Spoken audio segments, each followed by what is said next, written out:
Hello and welcome to one and all. So we'll continue with the causes for low productivity in Indian agriculture in this class. Okay. So we have seen in the previous class about the pattern of growth in agriculture. What was the situation at the time of independence? It was very, very backward. Most of the farmers were using only the traditional methods of cultivation and they were heavily in debt because of borrowings from the money lenders and all.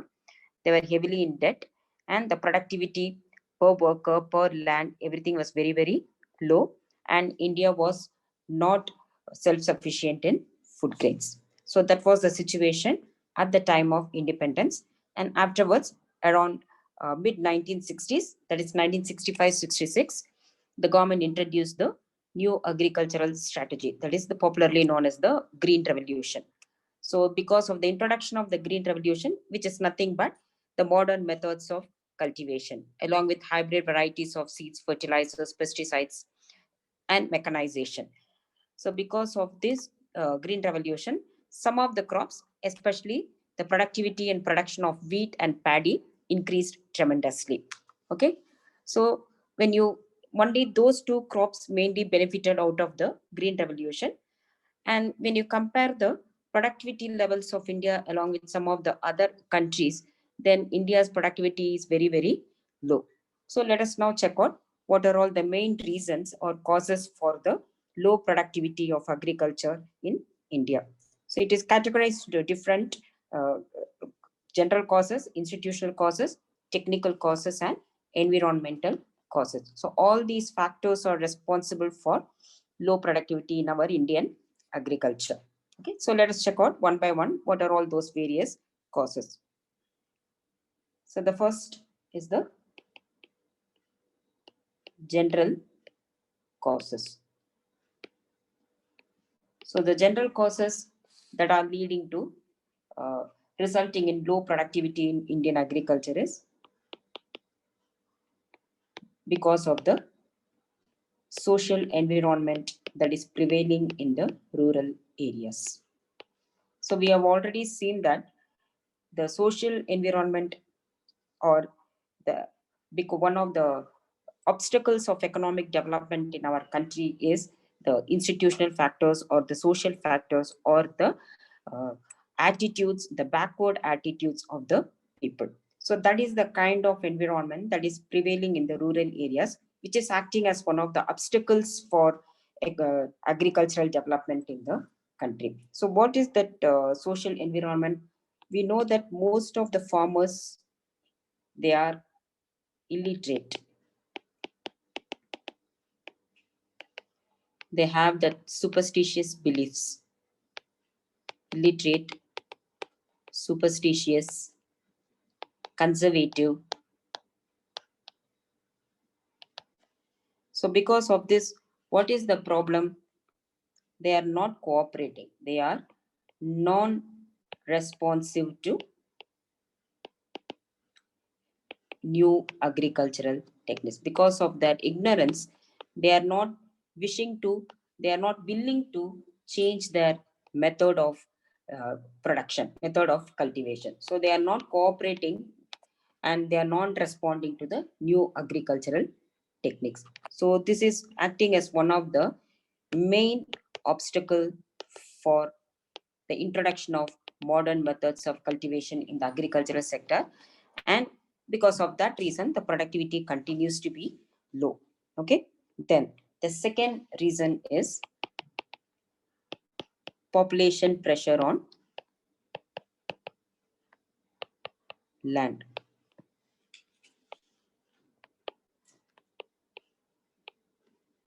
So the population pressure on land, nearly 70% of the farmers, they are depending on agriculture. What is the reason? Because they don't have any other alternative employment. So due to lack of 70% of the population depend on agriculture. So the reason is due to lack of development of other sectors.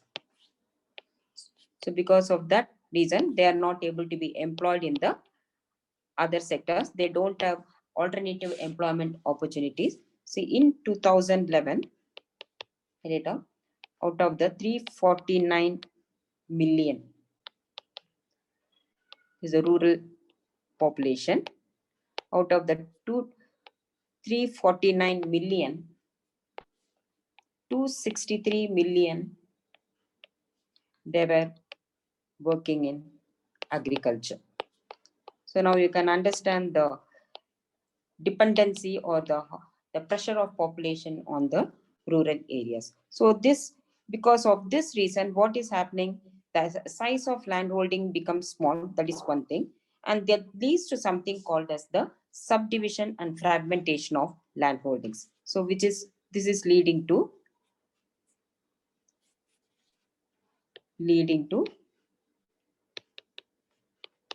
next page. So leading to something called as subdivision and fragmentation of land holdings, resulting in uneconomic holdings. Okay. Now, first let me explain to you what is the meaning of land holding. So land holding is the average farm size held by a farmer. So the average size of land holding and the piece of land that is held by a farmer. Okay.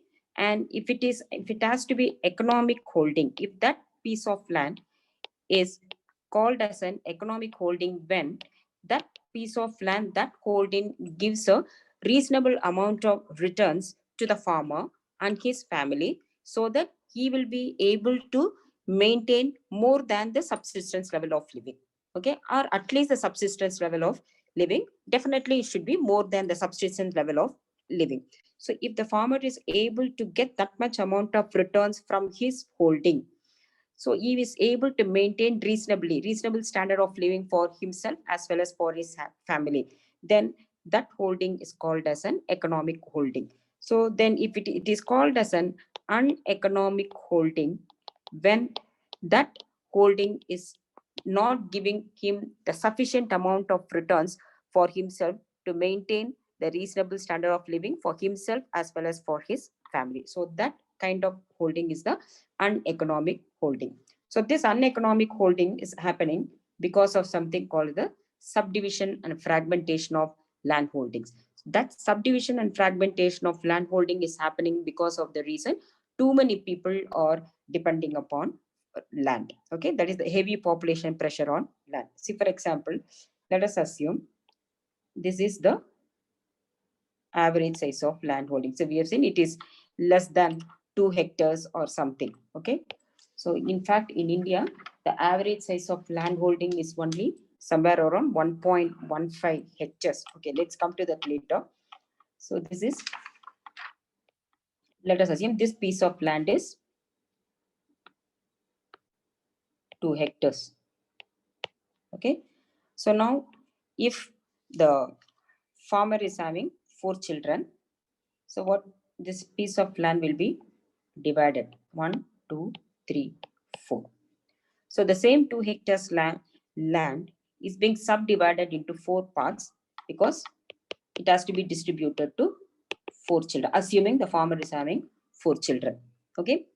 And you can imagine if the number of children happens to be more, then the area of the land will be still become subdivided. Now, I think you can understand that. So let us assume for the time being, it is 4 children and this piece of land is being, this 2 hectares of land is being divided into 4 equal parts so that each one of the children gets the share in the piece of land. So now this is what is known as subdivision of land holding. Okay.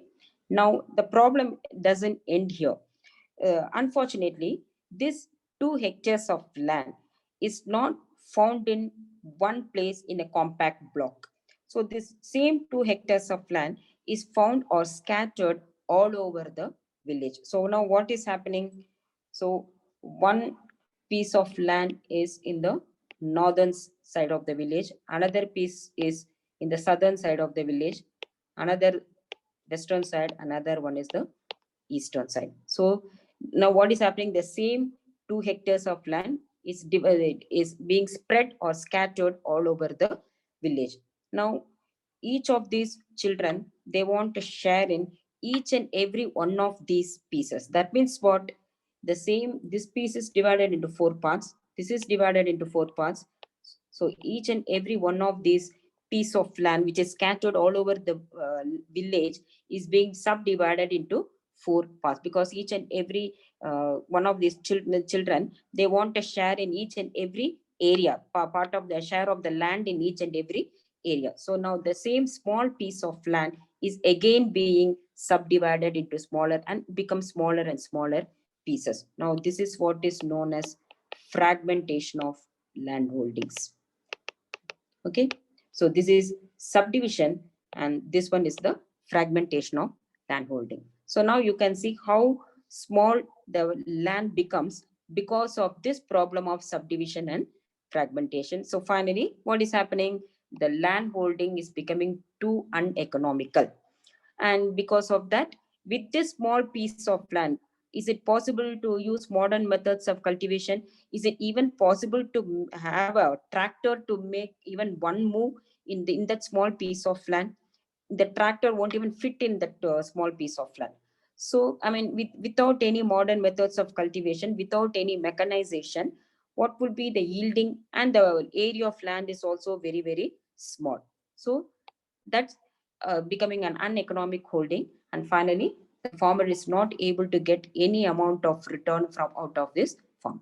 So this is all happening because of the heavy population pressure on land. We have already seen that it is disguised unemployment, isn't it? Poverty, one more child in the family, the people, the rural people, they are considering it is an asset to go and work in the farm. So but what is happening is too many people are crowding the area of land, and as it is, the farmer is not having the big acres or hectares of land. He is having only approximately 2 hectares of, less than 2 hectares of land. With that, with increase in the size of the family and with all the law of inheritance, so that land is being, it has to be equally distributed to sons and daughters. So based on that law of inheritance, with that small piece of land which is scattered all over the village, then you can imagine how tiny blocks of land each and everyone is getting, and what could be the modern methods of cultivation they can use in that, what technique they can use there. So ultimately the result is the yield is very, very low, the productivity is very low, the production is also very, very low, and the farmer is not getting any returns out of that area of land. And we have seen in the first point, they are non, this is because of the superstitious beliefs. They still want to continue only in land. They don't want to move away from that piece of land. They are non-responsive to any other method of cultivation. So because of all this, non-responsive to new techniques, they don't want any alternative employment also, because land is considered as a prestige issue for them.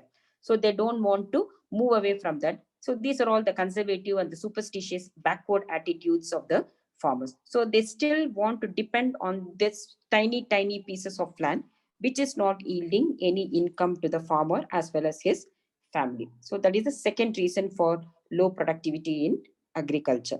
Okay. Then the third reason is land degradation. See, generally it is said that the Indian soils are less fertile compared to the some of the other countries. The Indian soils are less fertile because they have been cultivated for the last 5,000 years. So naturally, the soil has lost its fertility. Okay, so when you look at the data in our country, it nearly 50% highlighted. So nearly 50% of the available land is degraded. Okay. And out of this 50%, so out of this, nearly 43% is highly degraded, not just degraded, highly degraded. So because of this highly degraded land, the loss in yield resulting in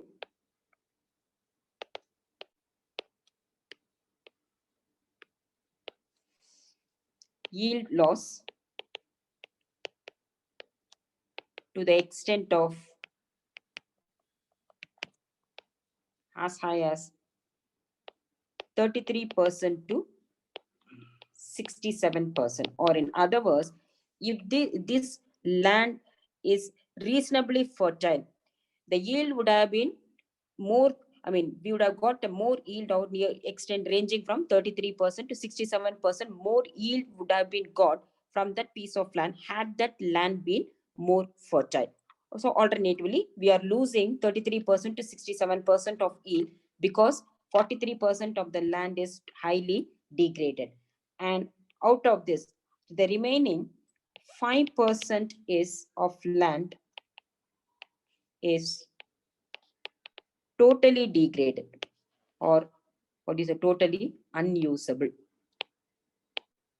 So now you can calculate how much percentage of the land is. So if you're removing this 43%, then we are having only the 7% of land is reasonably fertile for cultivation, which is yielding a certain amount of which is giving a certain amount of yield to the country. Okay, so that is another reason for low productivity in Indian agriculture. Then the next reason is inadequate infrastructure. So infrastructure, the basic infrastructure in the form of roads, transport. The mode of transport mostly for the farmers is only the bullock carts, and all the roads in the rural area, muddy roads. Marketing, the credit, mostly the finance or the credit, they have to depend only on the money lenders. They don't have that institutional credit. They don't have the warehousing or the storage capacity. They don't have the communication, so they are not aware of the what is the price prevailing in the market, what are all the latest technologies available in the country or all over the world. And they don't have the continuous power supply. So even if the irrigation facilities are all provided also, the power supply should be there, isn't it? So all these basic infrastructural facilities are very poor or very low in the rural areas. Okay, then these are all the general causes of low productivity in Indian agriculture. Next, moving on to the second factor, that is because of the institutional reason. Institutional causes. So institutional causes, the first and foremost, the land tenure system, which was a defective land tenure system introduced by the British government. Okay, so the land tenure system, the zamindari, that is who is owner of the land, who is actually cultivating the land. That is the meaning of land tenure system. What is happening? The owner of the land, they lease the land to the farmer, to the tenant for cultivation. And since the tenant is taking the land on lease, the poor farmer, most of the poor marginal and small farmers, they cannot buy the land of their own. So they are taking the land on lease from the owners, and the owner is not bothered. The owner is interested only in collecting the rent from the tenant. He is not bothered about whatever the problems that are faced by the tenants. So this system was prevailing or introduced by the British government through the zamindari system. So this that absentee landlord, the landlordism, all those were started by the British government. That is the landlord being absent and the tenant cultivating the land, and the landlord doesn't know what are all the problems faced by the tenants. Okay, so this type of defective land tenure system in the form of zamindari system, which was introduced by the British government, was responsible for the size of land holdings becoming smaller and smaller, or most of the farmers, they lost their even that least piece of land to the zamindars, because they were not able to pay the rent. So you could see that with this small piece of land, what is the income they are getting, what is the produce they are getting. So with that small amount of income, with that little amount of produce, how can they pay the rent to the zamindars? How can they pay the rent to the landowners? So they lost all their land. And even though, so that is another reason. And even though the government abolished the intermediaries after the independence, even it is not a very successful. The policy was not implemented. I mean, whatever the programs, they were not implemented successfully by the government. So still, most of the poor farmers, they still remain poor. Most of the farmers, they still have not got the land back. So still the process is going on. Okay, so that is another reason for uh, low productivity in Indian agriculture. Then moving next one, moving to size of land holdings. So already I explained you with this subdivision problem of subdivision and fragmentation, the size of land holdings is becoming very small. So nearly 85% of the farmers, or nearly 85% of the of the holdings in our country is less than 2 hectares. So based on the recent survey, let's move on to the next page. So based on this is agricultural census, which is taken 2014. So based on that, it is found out that there are nearly 140 million land holdings in India with an average size of just about 1 hectare.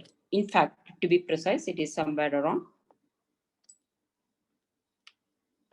1.15 hectare. And out of these,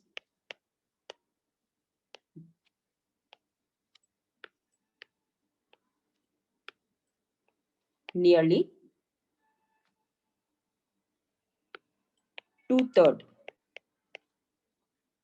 are coming under the category of something called as the marginal holdings.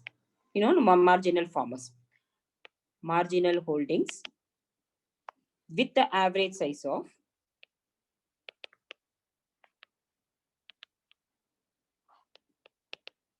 less than 0. Or in fact, with an average size of just 0.39 hectares.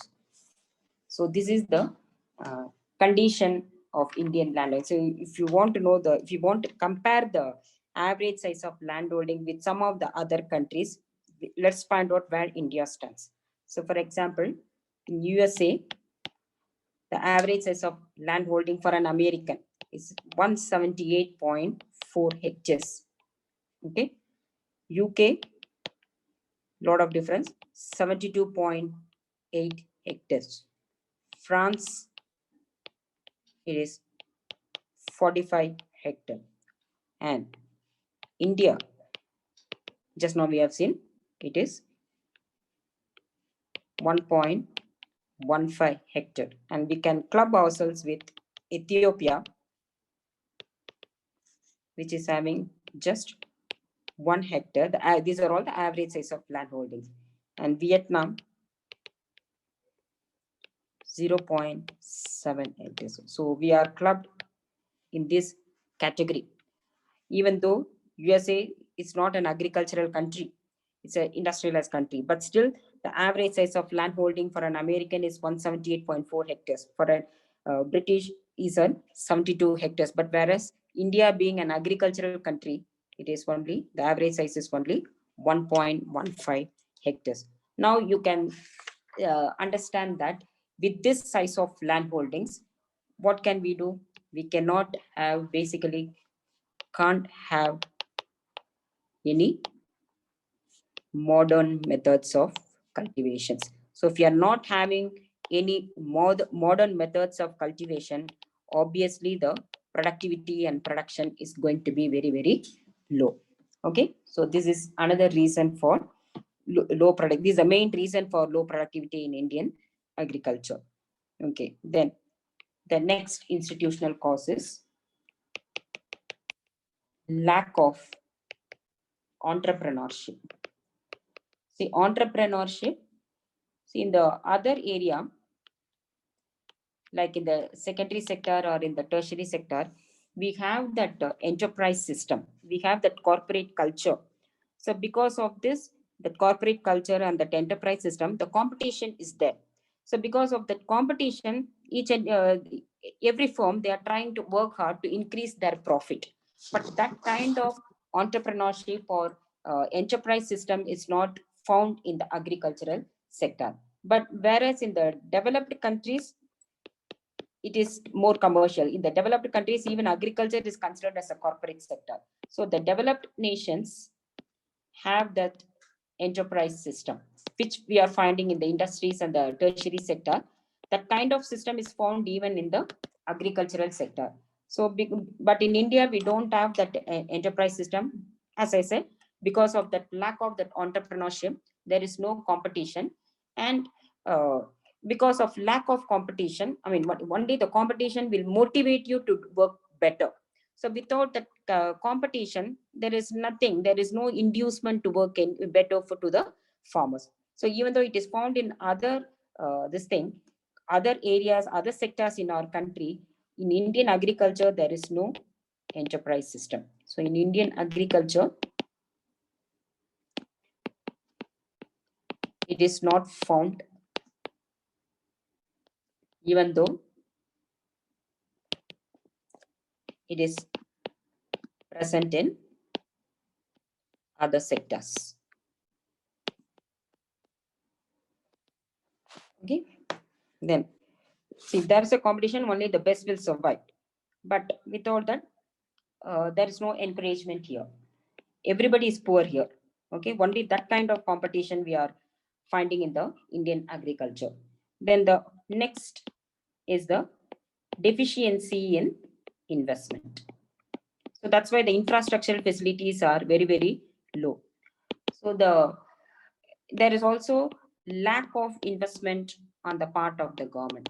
So the central, the government does not consider investment in agriculture is beneficial because they are not getting any returns. So the government is also lethargic in making any investment in the agricultural sector. So, but lot of investment is needed.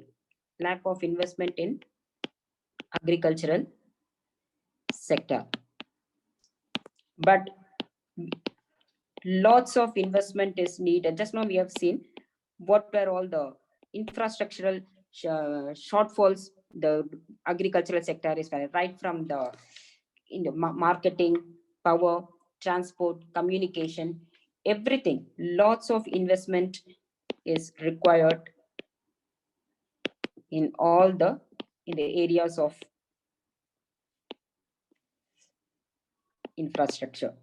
So all those infrastructural deficiency has to be rectified by the government by making lots and lots of investment. But that is not happening because agricultural sector is, the government is getting more returns from the tertiary sector and the secondary sector compared to the agricultural sector. So the government is also lethargic in making any investment in the rural areas to improve the infrastructural facilities. And we know that private sector will not come forward to make the investment in the rural areas. Okay, so these are all the what do you say, the institutional factors that is acting as a obstacle for the growth of agriculture. Now the next cause is the technical causes. So the technical causes, first one, poor techniques of production. So the farmers, they use only the outdated production techniques. So they use outdated techniques of production. There is no proper use of seeds and fertilizers. I mean, that is because either because of the ignorance or because of the shortage of seeds and fertilizer, or because of that there is high cost, the farmers are not able to purchase. So maybe whatever might be the reason, they are not using the hybrid varieties of seeds and fertilizers. And the next major reason is the inadequate irrigation facilities. So Indian agriculture is a gambling in monsoons. So even today, irrigation facilities are available only for 45% of the land. The remaining 55%, they have to depend on this erratic rainfall. Okay. So again, so there is no stability here.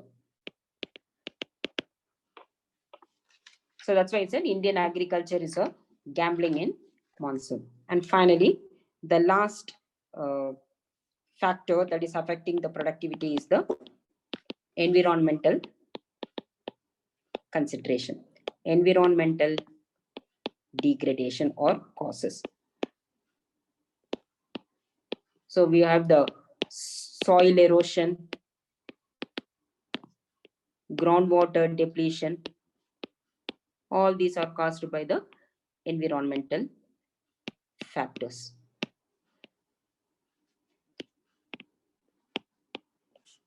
Groundwater. So the land is becoming drier, and that could be also because of the reason of improper use of all these fertilizers, because the farmers are not aware, ignorant, so they are not using the dosage and all should be correct, isn't it? The improper use of fertilizers and pesticides. So because all these chemicals, they will spoil the fertility of the land. So that could also be the reason for the soil erosion or the soil losing the fertility. Okay. So because of all these factors, the productivity in Indian agriculture is very, very low. Okay. So even though India being an agricultural country, we have a long way to go to increase the productivity in the agricultural sector. Okay. So next class, we will continue with the what are all the measures to improve this agricultural productivity in India. Some of the measures already been done by being implemented by the government, and some of the measures, there are suggestions also. So what are all the measures that could rectify this problem and that could improve the productivity in Indian agriculture, which we will check it out in our next class. Okay. Hope you have understood the concept.